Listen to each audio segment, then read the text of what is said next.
ദൈവതിരുനാമത്തിന് മഹത്വമുണ്ടാകട്ടെ. പ്രിയമുള്ളവരെ, ഇന്ന് നമ്മൾ ധ്യാനിക്കാൻ പോകുന്നത് വിശുദ്ധ ലൂക്കായുടെ സുവിശേഷം 18-ാം അധ്യായം 18 മുതൽ 30 വരെയുള്ള തിരുവചനങ്ങളാണ്. ധനികനായ ഒരു യുവാവ് യേശുവിന്റെ പക്കലെത്തി നിത്യജീവൻ ലഭിക്കുവാൻ ഞാൻ എന്ത് ചെയ്യണം എന്ന് ചോദിക്കുന്നതും അതിന് ഈശോ നൽകുന്ന മറുപടിയുമാണ് ഇന്നത്തെ സുവിശേഷത്തിന്റെ പ്രതിപാദ്യ വിഷയം. ഈശോ പറയുകയാണ്, ധനികനായ യുവാവിനോട് നിനക്കൊരു കുറവുണ്ട്.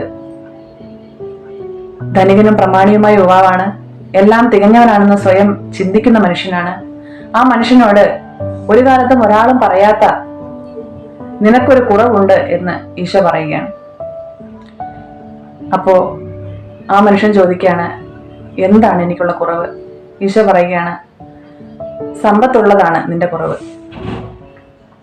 പ്രിയമുള്ളവരെ, ഒരുപാട് സമ്പത്ത് ഉണ്ടാകുമ്പോൾ നമ്മൾ വിചാരിക്കും, ഞാൻ എല്ലാം നേടി, എനിക്കെല്ലാം ആയി എന്ന്.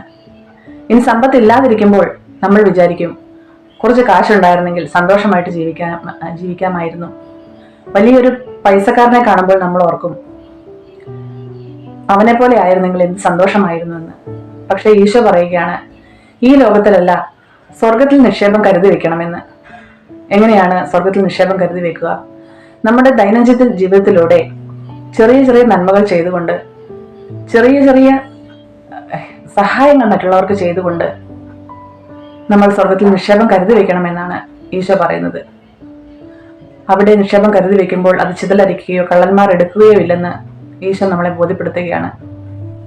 പ്രിയമുള്ളവരെ, മനുഷ്യജീവിതം സമ്പന്നമാകുന്നത് നശ്വരമായ സമ്പത്ത് കൊണ്ടല്ല, ദൈവമാകുന്ന സമ്പത്തിനെ നേടുമ്പോഴാണ് എന്ന് ഈശോ പറയുകയാണ്. ദൈവരാജ്യം സ്വീകരിക്കാൻ ആഗ്രഹിക്കുന്നവൻ സ്വയം ചെറുതാകണമെന്നും എളിമപ്പെടണമെന്നും ഈശോ നമ്മെ ഓർമ്മിപ്പിക്കുകയാണ്.